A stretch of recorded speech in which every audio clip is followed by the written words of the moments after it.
PMS, pregnancy, menopause. Being a woman is a lot. Ollie supports you and yours with expert solutions for every age and life stage. They just launched 2 new products exclusively at Walmart. Period Hero combats bloat, mood swings, and more during PMS. And Balance Perimeno to support hormonal balance, mood, and metabolism during perimenopause. Grab yours at ollie.com. Ollie! These statements have not been evaluated by the Food and Drug Administration. This product is not intended to diagnose, treat, cure, or prevent any disease. Support comes from ServiceNow. We're for people doing the creative work they actually want to do. That's why this ad was written and read by a real person and not AI. You know what people don't want to do? Boring, busy work. Now with AI agents built into the ServiceNow platform, you can automate millions of repetitive tasks in every corner of your business, IT, HR, and more, so your people can focus on the work that they want to do. That's putting AI agents to work for people. It's your turn. Visit servicenow.com. What do you want to say to Mama's True Crime Army? I love you. Oh, that's so sweet. Mama, I love you too. Military murder is an independent project and is not endorsed by the Department of Defense or any military component. The views expressed are those of the host. The content of this podcast is not meant to be legal or medical advice. Warning, this episode contains graphic details of murder and is not suitable for young listeners. Listener discretion is advised.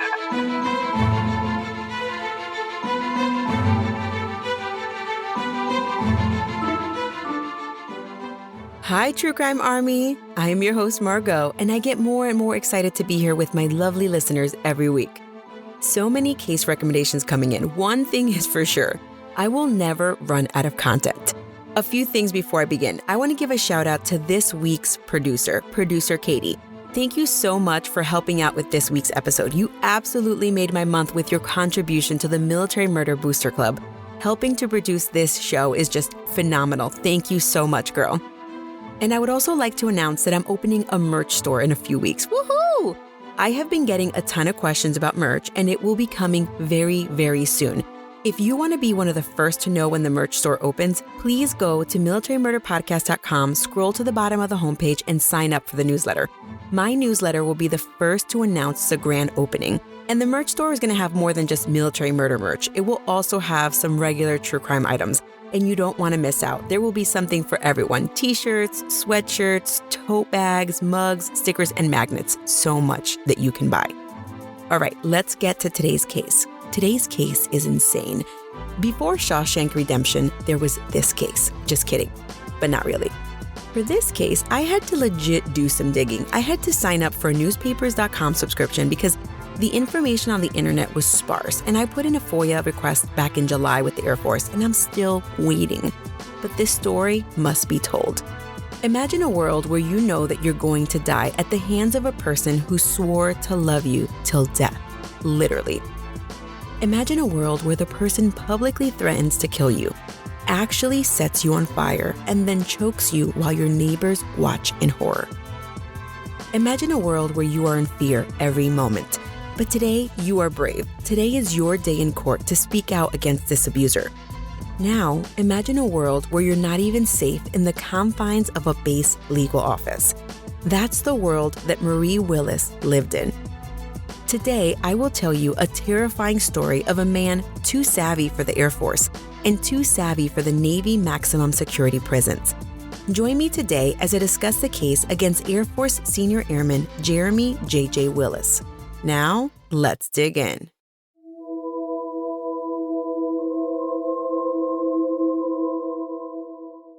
The sources for this episode include the Court of Appeals for the Armed Forces Opinion, the Dayton Daily News, the Greenville News, the South Bend Tribune, the Telegraph Forum, the Index Journal, the Times and Democrat, the Tyler Courier Times, the Victoria Advocate, and a Times Magazine article. And for this story, I also spoke with a federal human resources training expert, Michael Quorum, the author of a federal employee handbook titled Preventing Workplace Disturbances, and his insight on workplace behavior and violence was something I think every person should know. Okay, let's get right into it. Today's case is about 23-year-old Senior Airman Jeromy James J.J. Willis. Jeromy was originally from Ironton, Ohio. And before entering the Air Force, he was an Army marksman, and for whatever reason, the Army was drawing down in the 80s. So Jeromy transferred to the Air Force. So that brings us to about 1992 at Myrtle Beach Air Force Base, South Carolina, a base that is no longer around but was in the 90s. Jeromy met a young 20-year-old divorced mother named Marie. She had a 6-year-old son from her first marriage, and she was a GS-4 working at the hospital on base. It's unclear how they met, but I presume that because she worked at the base hospital and he worked on base, maybe they met there. Marie was originally from Rhode Island, and within 4 months of dating, the couple got married. But the marriage was doomed from the beginning because Jeromy was controlling. It appears that Marie was quickly getting fed up with Jeromy, and she must have threatened to leave him. And in Jeromy's world, this was a big no-no. Nobody leaves Jeromy. As I was doing research for this episode, I happened across a federal employee handbook called Preventing Workplace Disruption by Michael Coram, as I mentioned earlier. Well, in that book, I saw 2 pages describing some of Jeromy's actions, and I was hooked. How does Mr. Coram know so much about this case? So I personally called him up, and to my surprise, he was willing to chat. He was such a pleasant person to talk to, and he told me that he's a federal human resources guy, and he goes around the entire country teaching on HR issues. And for this particular training for which I found the handbook, he was teaching about workplace violence. He had the pleasure of teaching a class many years ago, and one of his students who was in this class was an Air Force investigator that had worked on the Willis case, and we'll get to that. And the agent shared some of the details of the case with Mr. Coram. By that point, the case that I'm discussing today had been over for a long time. Anyway, Mr. Coram used the information that he gained from the OSI agent about the Willis case in his workplace violence book as an example of the signs that supervisors should be on the lookout for potential violent actors. And just to be clear, everything Mr. Coram knew about the case and discussed with me was already published in his federal employee handbook, which is available to the public. But it was just such a pleasure to speak to someone who knew someone connected to this case. So I just wanted to say that for clarification. Okay, back to my story. Marie worked at the hospital on base, and she must have told Jeromy that she was going to leave. Husbands, if you ever screw up, you know that you usually change your demeanor. You bring chocolates, flowers, Target gift cards. Well, Jeromy took a different approach. He barged into the hospital where Marie worked, yelled at her in front of dozens of her coworkers and dozens of patients, told her that if she didn't take him back, he was going to bring her son to the hospital and kill them both. What the what? Well, surprise, surprise, this crazy tactic didn't work to make Marie want to stay with him, but Jeromy was determined if he couldn't have Marie, no one would. On August 13th, 1992, he violently forced her into their mobile home closet, turned on a propane tank, and lit a match. The ensuing flames resulted in Marie receiving second-degree burns to her legs.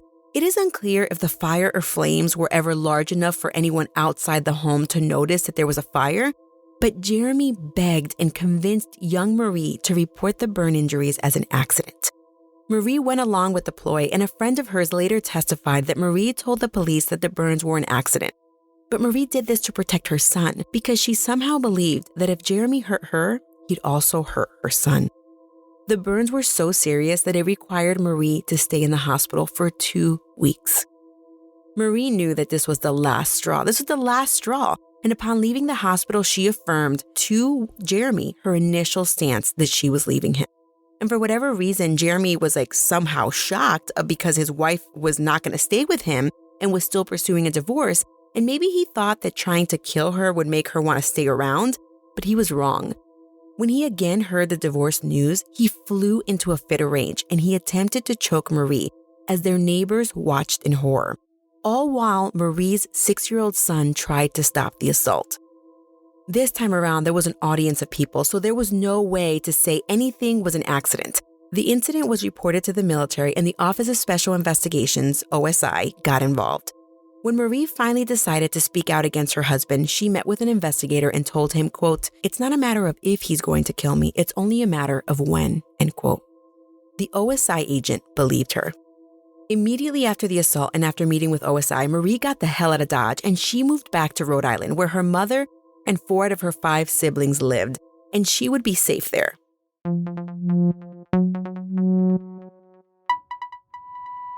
After meeting with Marie, the OSI agent also interviewed Jeromy. Like, dude, what is wrong with you? But of course, in a much more professional manner. Like, come on. As Mr. Coram recounted the OSI agent's tales over the phone to me, Jeromy showed no remorse and brazenly told the investigators, quote, "If I can't have her, nobody will," end quote. So the OSI agent was like, wow, this man is no joke. He's willing to tell me, an investigator, this, so he's pretty serious. The OSI agent wrote up the report and recommended pretrial confinement for Jeromy. Now, let me take a few moments to discuss military pretrial confinement as it exists today. Just from looking at this case, I can tell it probably wasn't much different back in 1993. In the military, people commit crimes. Clearly, we have Military Murder podcast for a reason, right? Sometimes they commit heinous crimes like murder, rape, burglary, aggravated assault. But the crazy thing is, they're not automatically thrown in military jail pending trial. No. If the crime is egregious enough, the commander can hold the person for like a week. But within that week, a lot of stuff is happening behind the scenes, right? There has to be a hearing and the government has to prove that the military member is either a danger to himself or herself, a danger to someone else, or is a flight risk.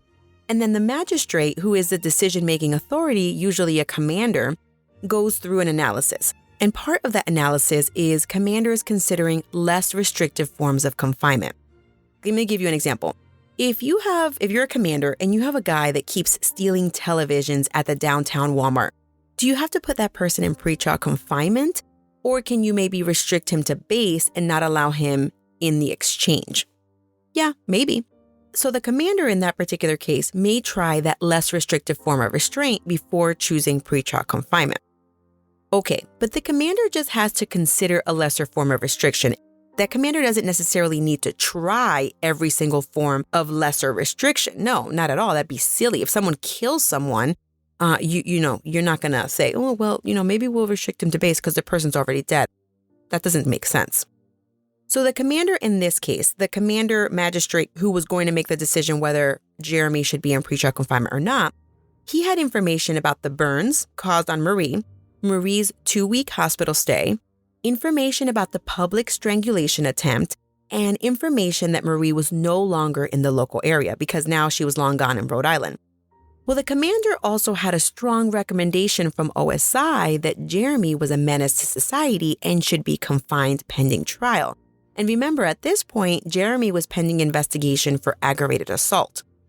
Well, the commander balanced all of these factors, and he must have thought that Jeromy was no longer a threat because he chose to restrict Jeromy to base instead of placing him in confinement. But in all honesty, no one's really watching you while you're on restriction, at least not back then. So Jeromy, even though he was restricted to the confines of the military base, he was leaving base left and right as he pleased, and he had something huge up his sleeve, something his commander would live to regret. Meanwhile, Marie got wind that Jeromy was still a free man. So in October of 1992, Marie, in Rhode Island, she went to the local police in her hometown of Bristol and she asked for protection. Like literally, she wanted a security detail. She told them basically, listen, my husband's crazy. He told me he was going to kill me if I left him, and I left him, and he knows where my family lives. According to the police officer who took the report, she was very upset. She was very scared, and she was nervous as she spoke to them. Even though Jeromy was hundreds of miles away in South Carolina and she's in Rhode Island, she was fearful. She thought he was coming to find her in Rhode Island. Parents of tweens, if you're familiar with far-off drop-offs... Dad, stop, right here. Or get DMs about what's for dinner, you may be experiencing tween milestones. For your son or daughter, these can start at age 9. HPV vaccination, a type of cancer prevention against certain HPV-related cancers, can start then too. For most, HPV clears on its own. But for those who don't clear the virus, it can cause certain cancers later in life. Embrace this phase. Help protect them in the next. Ask their doctor today about HPV vaccination. Brought to you by Merck. This episode is brought to you by Greenlight. Get this. Adults with financial literacy skills have 82% more wealth than those who don't. From swimming lessons to piano classes, us parents invest in so many things to enrich our kids' lives. But are we investing in their future financial success? With Greenlight, you can teach your kids financial literacy skills like earning, saving, and investing. And this investment costs less than that after-school treat. Start prioritizing their financial education and future today with a risk-free trial at greenlight.com/Spotify. Greenlight.com/Spotify. Well, after 3-ish months of gathering all of the evidence, the government finally levied charges against Jeromy. In December, they formally charged Jeromy with attempted murder and assault. Happy New Year! It's the beginning of the new year, January 4th, 1993, the date of the scheduled Article 32 hearing, which is equivalent to a civilian preliminary hearing. Marie was the main witness, of course, and she had to testify at the hearing. So she left Rhode Island to return to South Carolina, but she didn't bring her son. She was accompanied by Jeromy's aunt and uncle, Wilma and Terry Pliban. They were all prepared to testify against Jeromy. Wilma had some pretty damning evidence too, his aunt. You see, over the holiday weekend, Jeromy called his aunt and told her that he wanted to kill Marie. He told her he wanted to, quote, choke her to death, watch her eyes pop out, and then watch the expression on her face as she saw it was him, end quote. Jeromy had a right to be at this hearing, so he knew that his wife was going to be on base soon. So he plotted, and then he waited. Marie, Wilma, and Terry walked into the legal office around 8 o'clock that morning. Marie was taken to a conference room where she had a brief discussion with the staff judge advocate, SJA for short. For those of you who don't know, the SJA is usually the senior attorney at a legal office. So you could say kind of like a partner at a regular legal firm. Wilma and Terry went into the chief prosecutor's office. His name was Captain Hatch. When the SJA was done talking to Marie in the conference room, he left and he started hearing rumblings that Jeromy was in the building. The SJA found Jeromy and told him that he had to leave, but Jeromy pleaded that he just wanted to see his wife. The SJA was like, no, you gotta go. And the two of them started walking towards the front door. When all of a sudden, Jeromy bolted back down the hall to the small conference room where Marie was waiting. Marie shouted, "Jeromy, no! Oh no!" Then another gunshot. Jeromy then stood over his wife's body while the pretty yellow dress that she had been wearing turned red. The SJA stood at the door in shock, and Jeromy gave the SJA the, quote, most horrible, hateful glare, end quote, then ran out the door. Marie had been shot in the head and chest, dying in the legal office. Meanwhile, the people in the legal office were frozen in fear after hearing active gunshots. They're doing active shooter drills, but this wasn't a drill, and they didn't do active shooter drills like we do now back in the 90s. So they were just trying to steer clear of the psychopath with a gun. But Jeromy wasn't done terrorizing everyone. After he shot his wife, he went back to the office where his aunt and uncle were, and his intent was to kill his aunt. By this time, he got to the office, the door was almost closed, and both Wilma and Terry were behind the door, pushing it shut with all their might. But Jeromy had unhuman strength, and he was stronger than the two of them, and he kept the door open just enough, about 6 inches, that he was able to wedge his hand and his gun into the door. Jeromy saw Captain Hatch sitting at his desk. I'm assuming that Captain Hatch is frozen in fear since he's sitting right there. And Jeromy shot at Captain Hatch, but missed. Jeromy then turned the gun towards the back of the door, still only through this small 6-inch gap, and he created this killing zone, trying to kill his aunt and uncle because he knew that they were the ones behind the door. Thankfully, his shots didn't injure either of them. Once he heard the sirens from afar, he knew it was time. Jeromy fled. What we will later learn is that Jeromy had been plotting and waiting for this day for a long time. Sadly, Marie died 3 hours later at a nearby hospital. Once Jeromy fled, he drove his government vehicle that he had been driving to pick up a rental car that he had strategically parked a few blocks from the legal office, and he took off. A day later, the police discovered a gray Toyota Corolla outside the Morells Inlet. It turns out that car was rented by Jeromy a few days before the murder. That same day, the day after the murder, Jeromy was seen getting off a bus in Ashland, Kentucky, across the Ohio River from Ironton, which is his hometown. A nationwide manhunt was underway, but they couldn't find him. After the leads went cold on Friday, January 15, 1993, America's Most Wanted ran a feature on Jeromy. I haven't been able to find it, so if anyone's out there can find this America's Most Wanted feature, please let me know. I'll post it on my website if it's somewhere, but I haven't been able to find it. A few days after the news was broadcast, Jeromy was caught in Brownstone, Texas, after he called the police to get this. He called the police to report that his car had been stolen after he went on a drinking binge in Mexico. Yeah, that's what he did. He called the police, even though police were looking for him, he called the police to report his car stolen. So the car that he was reporting stolen was his second rental car that had actually been discovered by police and impounded. After Jeromy made the 911 call, the police then tracked Jeromy's whereabouts to a taxi cab company and then to a motel. Police then followed him to a topless night bar where he had a pistol, but when they caught him, he didn't resist arrest. His recovery was a concerted effort by the FBI, the Texas Rangers, and the local police. He was caught on January 19, 1993, 15 days after he brutally killed Marie at the legal office.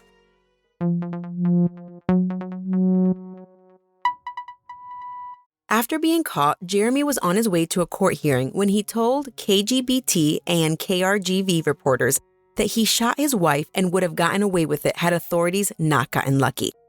Really? Yeah, the cops were lucky that you turned yourself in. This guy doesn't make any sense.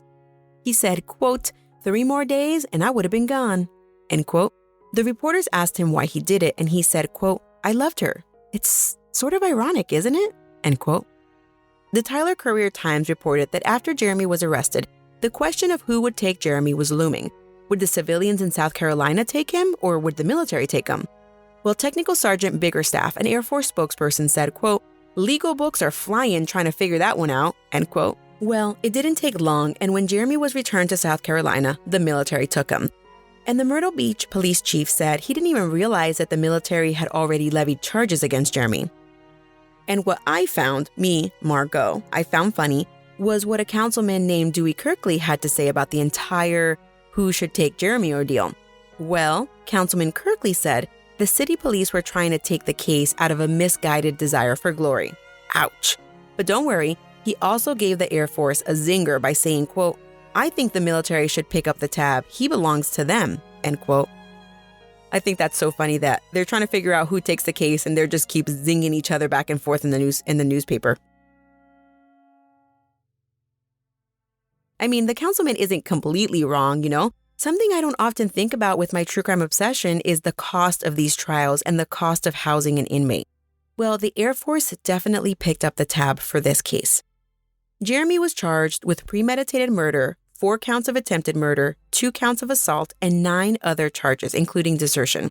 Jeromy was in a brig located on Charleston Naval Weapons Station South Annex, a high-security area which handles ammunitions for Navy ships. According to the Index Journal, on Sunday night, June 6, 1993, Jeromy talked the guards into letting him watch TV after 10 p.m. And this is a big no-no because prison rules require that all inmates be in their cells by 10 p.m. Well, the Charleston Post, the Courier, and the Sun News report that an unidentified source said that a guard then went on a cigarette break, leaving Jeromy alone and several doors unlocked for 30 minutes. In that time frame, Jeromy escaped from a maximum security prison while awaiting trial. What? He was wearing a camouflage outfit issued to all prisoners, tennis shoes, and he had a personal radio.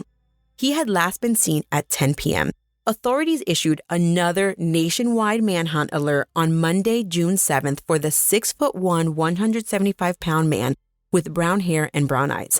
And on Monday, they searched high and low around the annex, even using tracking dogs, and there were no hits. This search was a daunting task involving a large mass of land that had swampy and wooded areas. According to the Greenville News, Jeromy was the first person to escape from the brig since it was opened in 1989. And of course, an investigation was launched to figure out how a prisoner could escape from a maximum security prison. The initial thoughts were the guards in on it? Well, 4 days after the escape, and still no Jeromy, the brig spokesperson came online and said it didn't appear that the guards or any other prisoners were in on Jeromy's escape plans. Quote, "We don't have any information that would lead us to believe that there was any collusion. It appears to have just been errors on the part of a properly trained security guard," end quote. Immediately after Jeromy's escape, witnesses against him in Ohio and Rhode Island were guarded by authorities, in the event, of course, that Jeromy was going after them.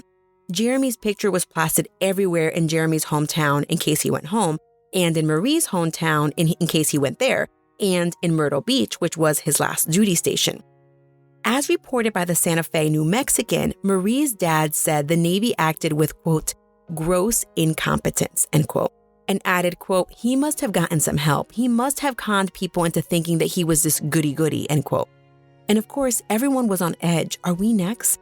Marie's mom, Marie Willis, said, quote, I'm very, very nervous and very, very upset. It's like a bomb on me. I can't handle this, end quote.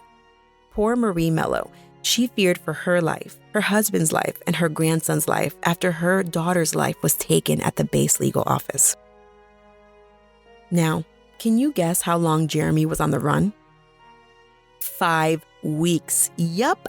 Jeromy was recaptured on July 14th in Fort Worth, Texas. Get this. This is how Jeromy was caught. He just keeps turning himself in, which is good for society. But Jeromy went to the DMV to get a new ID card. And it was after he presented some phony ID that the DMV workers thought, something's up here. So they called authorities.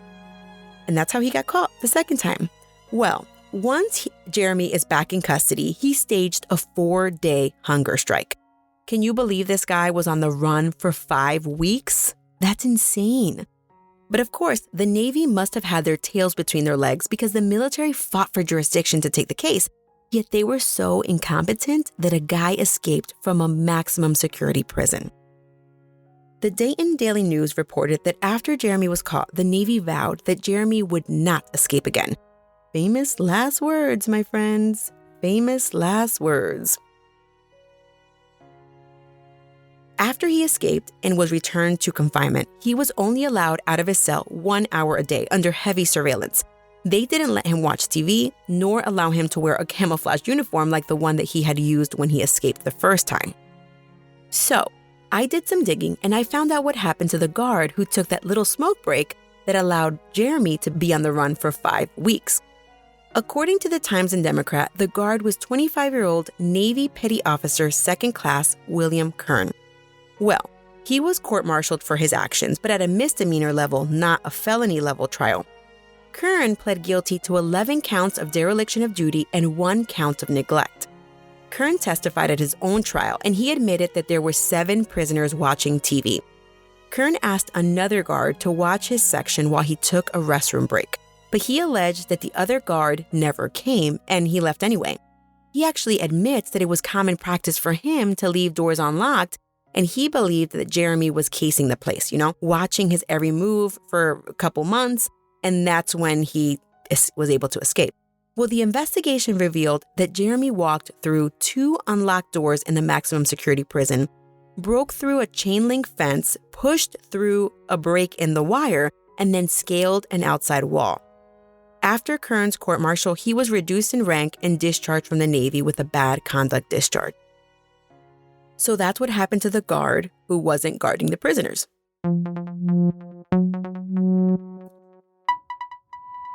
Faraday presenta Ojos con Alergia y Picazón contra el Jardinero. Y el ganador es Faraday Extra Fuerte. Para aliviar la picazón de los ojos por alergia, actúa más rápido y supera a Claritin y Flonase aún a las 24 horas. Faraday, adelante. This episode is brought to you by Pluto TV. Are you looking for your next case? Pluto TV has all your favorite crime dramas streaming for free, which means suspicion is free, with countless cases to crack. Watch CSI, Criminal Minds, NCIS, Blue Bloods, Tracker, FBI, and SWAT, all for free from all your favorite devices. Feel the free. Pluto TV. Stream now, pay never. At the beginning of August 1993, Jeromy was arraigned. As reported by The Telegraph, on his way to the arraignment, he told reporters, quote, I'm guilty as sin. I did it because I loved her. It's the only reason, end quote. But the military judge was tiffed, not just at Jeromy for running his mouth, but also at the reporters for asking him questions and egging him on. So at the arraignment, the judge ordered Jeromy and his lawyers to stop talking to the press. And he told the press to stop asking Jeromy questions. And the judge was as serious as a heart attack, too. He threatened to close all future hearings to the public if his gag order was violated. And of course, any and all statements that Jeromy made to reporters before then, and even after then, were fair game as evidence at trial. Every last word. That fall, Jeromy pled guilty to 13 of 20 charges against him, including murder with intent to kill, escape, 3 counts of attempted murder, and 2 counts of desertion. But he still had to stand trial as the military was seeking the death penalty, and they had to prove up his case to premeditated murder. Well, the trial was set for December, a little less than a year after Marie's murder. The following facts emerged at trial. Jeromy's plot to kill Marie during her visit to the legal office started about a week before the visit. He started by withdrawing $1,500 from a credit union, buying a 9mm pistol from a pawn shop, and taking his new toy, meaning the gun, for a spin at a firing range to get practice and to make sure it worked. He then, oddly and for whatever reason, rented 3 hotel rooms, one in Morell's Inlet, one in Conway, and one on Myrtle Beach the weekend before the murder. He also rented 2 cars. One was a white Plymouth Acclaim and the other a gray Toyota Corolla. On the day of the murder, Jeromy arrived at his landscaping and maintenance job on base at 8 o'clock in the morning, like nothing, like not a care in the world. He got there, checked in, and then he told his coworker that he had to get some supplies and he would be right back. At some point, Jeromy told another airman, quote, "It's showtime," end quote. Jeromy drove this little tiny military government truck to the base legal office where he knew that his wife would be arriving any minute, and he waited. Once his wife, aunt, and uncle were in the building, he waited a little bit longer, and then he walked into the base legal office around 8:10 in the morning. He walked in and he saw that his aunt and uncle were talking to the military lawyer, Captain Hatch, in his office. And Jeromy actually says, "Hey," but he didn't stop to chit-chat. He just kind of says, "Hey," and keeps walking. So I imagine that they're probably very fearful. Then Jeromy committed the heinous murder and then fled in his government vehicle. Greenville News reported that on the flip side, Jeromy's lawyers tried to argue that the murder wasn't premeditated. Specifically, the defense presented evidence that Jeromy was treated for alcohol abuse just before the murder, and that he was physically and mentally abused as a child. His upbringing and his alcohol dependency affected his personality, that's what they're arguing, so much so that the murder was an emotional response instead of premeditation. His defense attorney said, quote, "He didn't have the cool mind needed for premeditation. Unwittingly, the Air Force and Marie Willis were pushing every button that he had to upset him. He was losing everything, his wife and his career," end quote. Dr. Lewis Randolph Wade, the defense psychologist, examined Jeromy in August of 1993, and he stated that Jeromy was a man with a lot of self-loathing. Dr. Wade testified at trial and painted a picture of a tortured soul whose troubled past left him without feelings when he killed his wife. After Marie filed spousal abuse charges against him in the latter part of 1992, Jeromy adopted this, quote, mission mentality, end quote, about killing her, especially after he was charged with attempted murder and assault. According to Dr. Wade, mission mentality was the result of a chaotic and dysfunctional childhood. His stepmother verbally abused him and treated him like the black sheep, and this gave him the sense of not being loved or cared.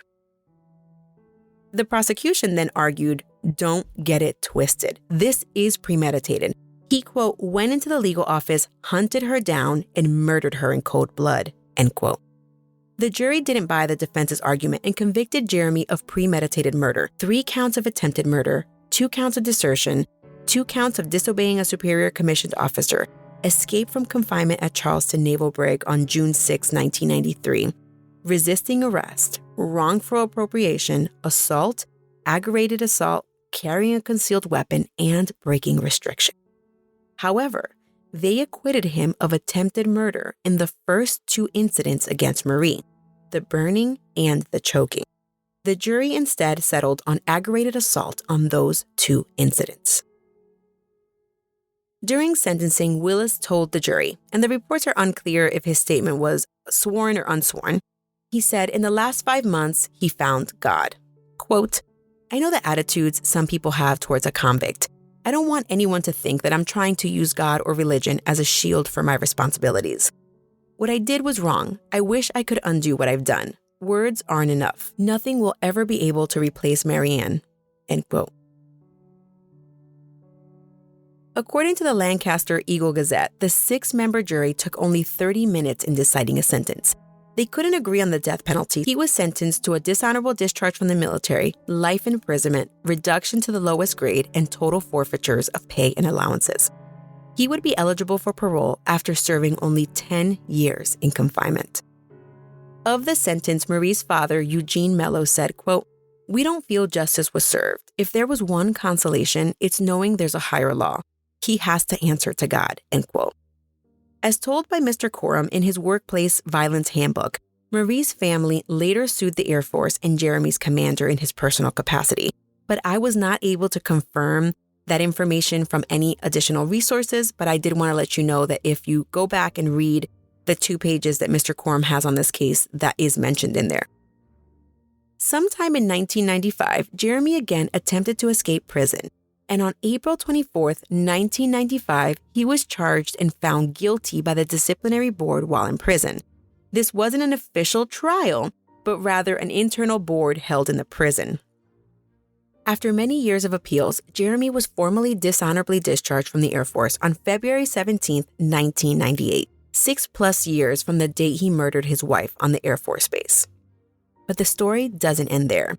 Jeromy has continued to terrorize those within the prison walls wherever he goes. While in prison, he has had a slew of infractions, including 3 incidents of assault consummated by battery, 4 incidents of communicating a threat, 3 incidents of conduct that threatens, arson, destruction of government property, 4 incidents of disobedience, and disrespect. There may be more, but these are the ones that he had when his case was reviewed by a court in 2001. A court for what, you may ask? Well, on April 30th, 1998, 3 years after his previous attempt to escape, while in a medium confinement facility at the United States Disciplinary Barracks, the USDB, Jeromy hid in a trash dumpster, which was then loaded onto a disposal truck and transported outside of the USDB. He was recaptured the same day and was shot twice during apprehension due to resisting arrest. During a reclassification hearing to consider whether or not he should be moved from a medium security prison to a maximum security prison, Jeromy told the board, quote, "It's an inmate's duty to try and escape, especially long-termers," end quote. And further informing the board that he is, quote, "an escape risk and always will be," end quote. For this escape attempt, Jeromy pled guilty to attempted wrongful appropriation of a car, conspiracy to escape from prison, escape from confinement, and fleeing apprehension. He was sentenced to confinement for 9 years. Jeromy would later argue that his sentence was harsher than his co-conspirators, who were only sentenced to 50 months, which is about 4+ years. Despite Jeromy's complaints, he attempted to enter into a plea deal with a 4-year cap, but his plea deal was rejected. For unknown reasons, on June 30th, 1998, the District Court of Leavenworth County, Kansas, granted Airman Basic Willis's request to legally change his name from Jeromy Willis to Robert Smith. But it appears that he did change his name back to his original name, which is Jeromy Willis. 49-year-old Jeromy is currently in federal confinement at the USP Big Sandy. As Mr. Coram wrote in his workplace violence book, Willis had a terrible upbringing. He hated women and often abused drugs. According to Mr. Coram, there were 1, 2, 5, 12 reasons why Jeromy shouldn't have gotten into the Air Force, but he did. From the start, signs of violence surfaced, particularly constant fights and confrontations at boot camp. And after he married Marie, the police were always at the house. But Jeromy's leadership gave chance after chance after chance until someone lost their life, and that someone was Marie. The Times magazine did a piece on domestic violence in the military, and they featured Marie's story. It is called, quote, "The Living Room War," end quote. The story ends with quotes from Marie's parents, and I want to read them to you today. Eugene says, quote, "Abused people should not rely on the military for protection," end quote. And Marie's mom says, quote, "The Air Force was an accomplice in my daughter's death," end quote. According to the Times and Democrat, a Bristol, Rhode Island detective said, "This is a tragedy that never should have happened. If we knew how dangerous Willis was, the Air Force should have known." Marie's story is terrifying in so many ways. At first, she didn't speak up. And then when she finally did, the system failed to protect her. It's been 27-ish years since the murder, and we hope that commanders are protecting our troops and taking all claims seriously. Let's keep each other out of trouble. If you or someone you know is the victim of domestic violence, there are places that you can go to get help. You can contact the National Domestic Violence Hotline at 1-800-799-7233. Or you can start a chat with them online at www.thehotline.org.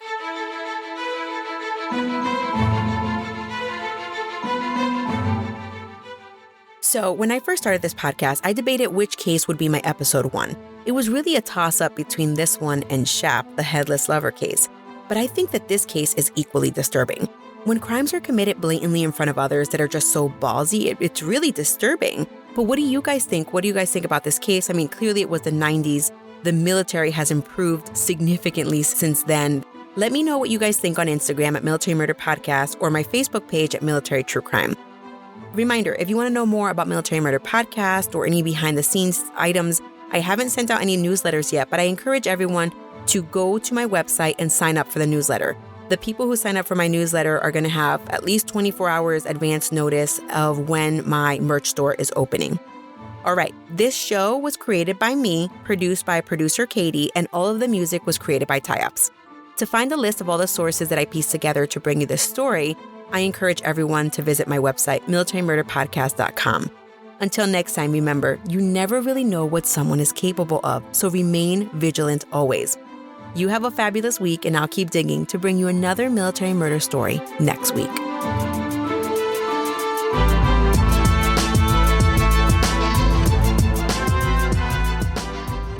Shh, Mom's working on our podcast.